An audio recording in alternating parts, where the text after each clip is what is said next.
देखो मैं ये नहीं कहती कि वेद उपनिषद पुराणों में रस नहीं है, वो भी प्रणम्य है। हमारे धर्म का आरंभ तो उनसे ही हुआ है।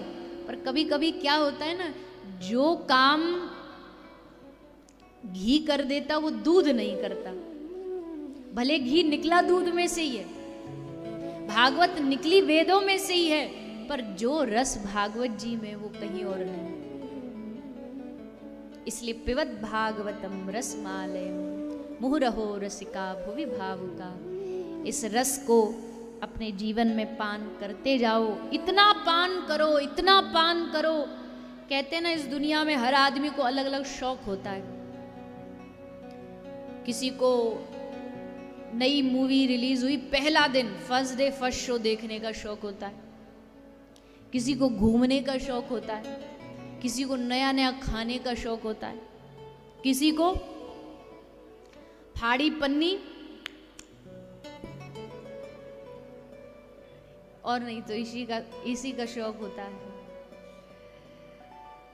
किसी को उसका शौक होता है।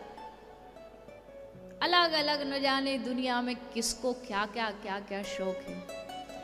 पर भाग्यशाली होते हैं वो लोग जिनको भगवान की कथा सुनने का शौक लग जाता है।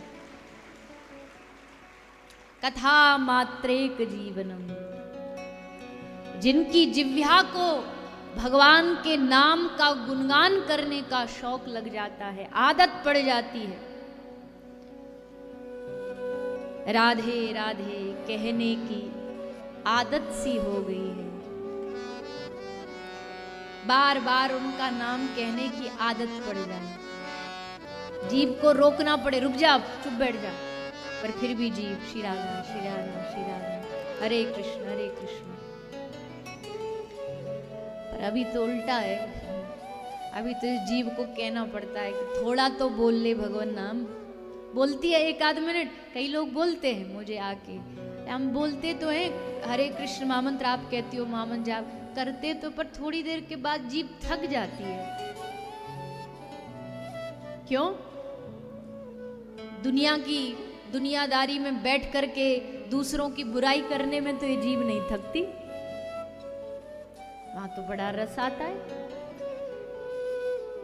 किसी की बुराई गलती से अच्छे ढंग से कान में सुनाई नहीं दी तो फिर से पूछे, दोबारा बोलना क्या बोल रहे थे, वहां तो जीभ नहीं थकती। भगवान का नाम लेने में भला जीभ कैसे थक सकती है? अगर ये जीभ भगवान का नाम लेने में थक रही है, इसका मतलब है कि तुमने अपनी जीभ का इस दुनिया में जो उसका अस्तित्व है, जो उसका जन्म लेना है, उसको बेकार कर दिया। अरे इस जिह्वा की धन्यता तो तभी है जब ये जब ये जिह्वा बार बार कृष्ण कहे, गोविंद कहे, राम कहे, तब इस जीव की धन्यता। बाकी इधर उधर की बातों में लगी रहेगी 24 घंटा, क्या मिलेगा, क्या प्राप्त होगा?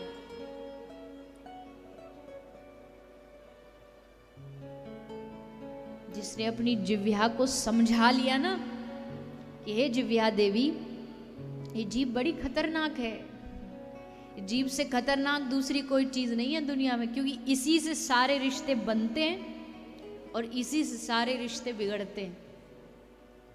इस जीभ को अपने आप पे बड़ा घमंड है।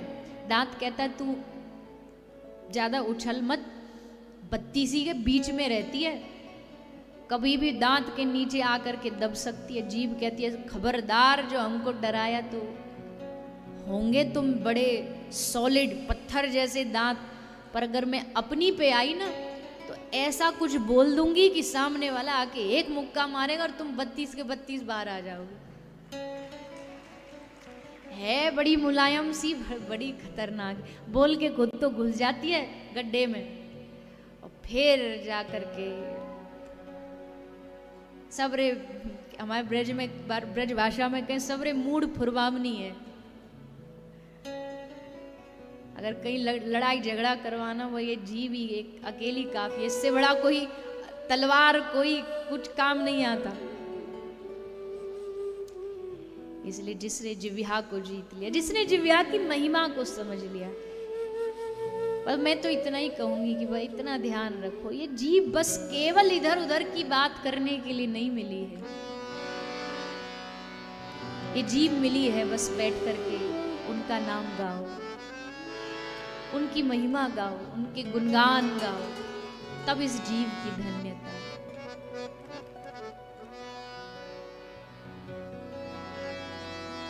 अगर अभी तक नहीं कर रही है आपकी जिह्वा ये काम, तो समझाइए इसे, कहिए इससे